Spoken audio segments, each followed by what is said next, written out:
Hello, magandang madaling araw. So, mag-o-open message lang ako kay Brother Ramon. Brother Ramon, kung kilala niyo siya yung resident psychic ni Agassi Ching. So, yung message ko Tagalog kasi nasa Pilipinas tayo eh. I think it's about time na si Brother Ramon ang mag-adjust sa atin. Anyway, may translation naman yata yung YouTube sa babae kung gusto niya maintindihan itong sasabihin ko. Gusto ko lang i-remind, hindi ko naman aawayin si Brother Ramon ano. Si Brother Ramon ay isa sa mga sikat na psychics. Nakilala siya sa channel ni Agassi Ching. Una siya sa Cebu Ghost Hunter eh. Then parang nagka-issue ba kayo Brother Ramon ni Sir LG? Tapos wala ako i-debunk na power mo, hindi ko sasabihin na fake ka, hindi ko sasabihin na yung regarding do sa activities mo, no? Meron lang kasing nangyari, 'di ba? Nakapagkwento sa akin si Ma'am Ellie Dairit. Mas pinili ko na gawing public ito para sa awareness ng lahat, 'di ba? Kasi ito ay regarding ito sa pag-ghost hunting. Tandaan mo, Sir Ramon, na ikaw ay foreigner. Ikaw ay dayuhan dito sa bansa namin. Hinihiling ko na magkaroon ka ng respeto sa mga nakatira dito. Yes, no? Marami kang fans dito, lalo nung nasama ka kay Agassi Ching. Fans mo din si Ma'am Ellie Dairit. Anong ginawa mo kay Ma'am Ellie Dairit? Minessage mo siya, na magko-collab kayo. Na-excite din yung tao kasi kinikwento sa akin ng tao eh. Sabi kong ganun, okay, sige, pagkakataon mo na yan.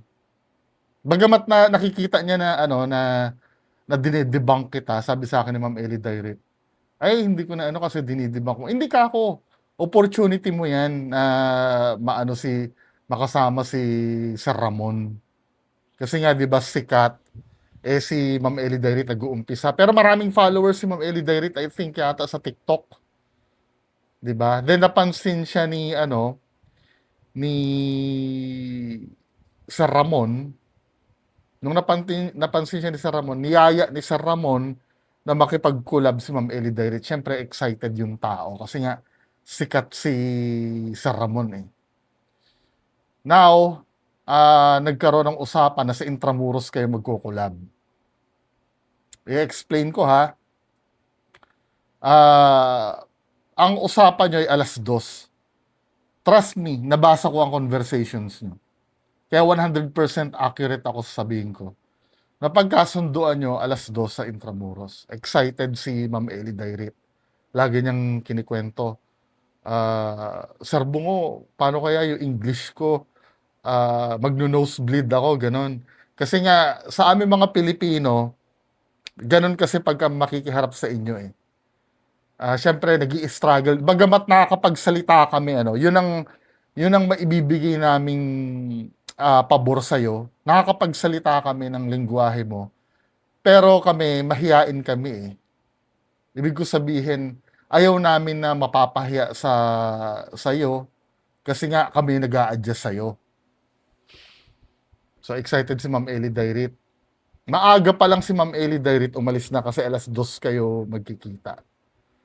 Then ikaw, mag-a-2:00 na nagkaroon ka ng trouble sa pagbubuk ka mo ng I think motorcycle taxi yata yung binubuk mo kasi Intramuros kayo magkikita eh. Nagkakaroon ka ng trouble sa transportation mo papunta doon. I don't know kung if ang diskarte mo ay ilibre ka o hindi. Kasi yung mga tono ng pananalita mo, parang magpapalibre ka eh. Parang feeling mo, gagastusan ka. Yun ang pagkakaintindi ko, pero I could be wrong. 'Di ba? Kasi nakikita ko yung tono ng pagsasalita mo, I could be wrong ha. So, naghintay si Ma'am Ellie Dairit doon. Ako ang kachat ni Ma'am Ellie Dairit habang hinihintay ka sa Intramuros. 2:00, nagkakaroon ka ng trouble mag-book. 2:00 ang kita niyo, eh, wala ka pa, eh, 'di ba? Actually mga ano 'yun, mga 11 ano, nagkakaroon ng trouble. Then pagdating ng mga 2:00 hindi ka na nagparamdam. Mini-message ka ilang beses, hindi ka nagparamdam. Tapos ako na yung nagsabi kay Ma'am Ellie Dairit, sabi sabi ko, "Ma'am Ellie Dairit, sabihin mo diyan taningan mo hanggang 4:00." Kasi ayaw ni Ma'am Ellie Dairit na gabihin doon sa Intramuros, sa kakahintay sa'yo. Babae yung tao, Sir Ramon, babae yun. 'Di ba kilala niyo si Ma'am Ellie Dairit, yung nagla-live lagi sa sementeryo, naggo-ghost hunting? Dati siyang close ni Donsky. Ngayon ano, nag-ano na, umiwalay na kay Donsky 'no. Mabait si Ma'am Ellie Dairit. 'Di ba willing siya sa ano, sa mga basta maka-collab siya. Lalo na ikaw, 'di ba kilalang-kilala ka, kasama ka ni Agassi Ching. Madalas although na, madalas pareakan yung video mo sa'kin kasi mahaba kasi yung videos niyo, eh. Kaya 'pag magpapa-react sana magbibigay ng timestamp. So, yun naghintay si Ma'am Ellie Dairit dun 'no, hanggang sa sinabihan ko, "Ma'am, taningan mo yan hanggang 4:00. 'Pag hanggang 4:00 hindi pa dumating yan or hindi pa nagparamdam, eh, umuwi ka na." Pero nagte-text sa'yo, pero sabi ni Ma'am Ellie Dairit, "Hindi kasi baka on the way na, eh, baka baka nandiyan." Nahihiya pa rin si Ma'am Ellie Dairit sa'yo. Hanggang sa nag-reply ka hapong-hapon ako, hindi ka patataningan, biglang ang sinabi mo, masama ang pakiramdam mo, nagpicture ka pa sa sarili mo na nakahiga ka sa kama. Disappointed si Ma'am Ellie Dairit. At alam mo kung anong hindi nagustuhan, Sir Ramon? Yung sinabi mo na babayaran mo na lang kung ano nagastos ni Ma'am Ellie Dairit. Sa aming mga Pilipino, nakakasakit sa pride yun. Baka hindi mo alam, no? Sa culture nyo, okay lang yon. Pero sa amin, ang dating kasi sa amin doon parang, ano eh, pwede ka sumablay sa amin basta bayaran mo lang kami. Maybe may mga kababayan kami na gold digger sa mga katulad mo. Pero si Ma'am Ellie Dairit may kaya yon. Mapera yon. Nakaka-offend yung ginawa mo sa Ramon. Kaya sa public ko sinasabi to, baka sakali na ulitin mo sa iba. At aware din yung mga tao na, ay, ginawa din pala kay Ellie Dairit. 'Di ba? Walang problema sa pagko-collab sa mga ganyan. Pero yung parang umakto ka na mas superior ka sa amin, sa sarili naming bansa, kahit na siguro nami-misinterpret mo yung paghanga sa'yo ng mga kababayan ko sa mga vlogs mo, no? Baka mamaya lumalaki ang ulo mo na lahat eh idol ka. Pero sana ano, maging professional ka. Hindi maganda yung ginawa mo. Although na hindi naman karumal-dumal, no? May pwede namang ano, eh, pwede namang sa susunod siguro, ayusin mo na yung pakikitungo mo, eh. Siguro hindi ka lang sanay ano, bibigyan kita benefit of the doubt na sa culture nyo okay lang yun, pero nasa ibang bansa ka, sa Ramon, eh, 'di ba? Yun ang kasi baka mamihasa ka every time na may yaya ikaw ang nagyaya makipag-collab, eh. Tapos pagka hindi mo trip, iiwanan mo sa ere. Hindi maganda yun, 'di ba? Kung kapwa namin Pinoy yun naggumawa ng ganyan, hindi ko iko-call out yun kasi iisa naman kaming Pilipino, eh. Kaya naming, tanggapin ang shit ng isa't isa.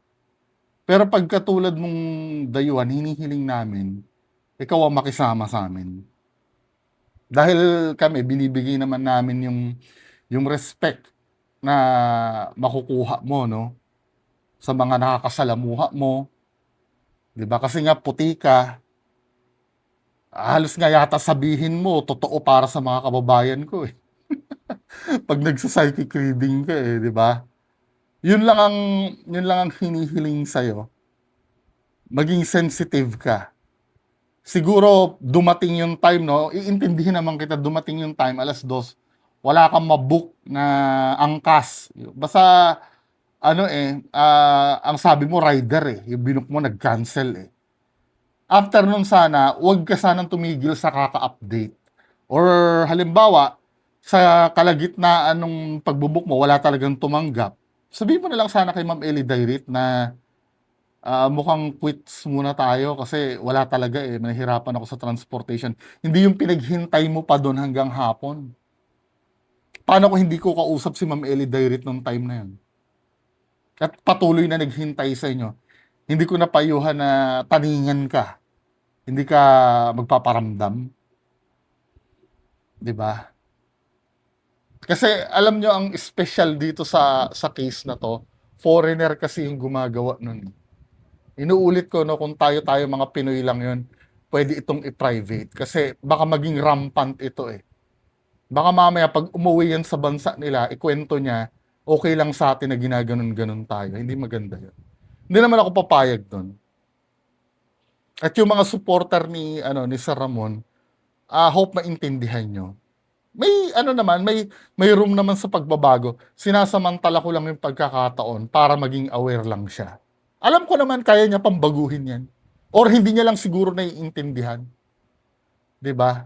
Gusto ko lang iparamdam sa kanya na hindi naman tayo papayag pagka gaganunin 'yan, na susuhulan niya na lang ng pera pagka ano, mayaman yung tao ano, Sir Ramon. May palaisdaan 'yun. You know palaisdaan? 'Di ba?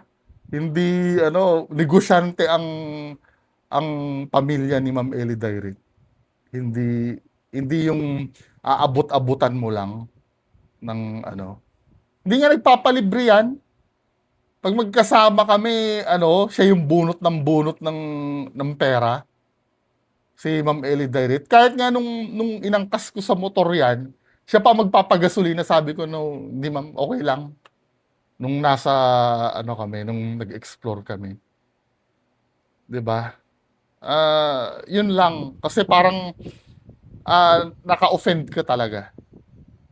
Hindi ganun lahat ng Pinoy. Yung pagka sumablay ka, okay lang na I'm so sorry. Tapos, hindi mo kailangan manuhol ng pera.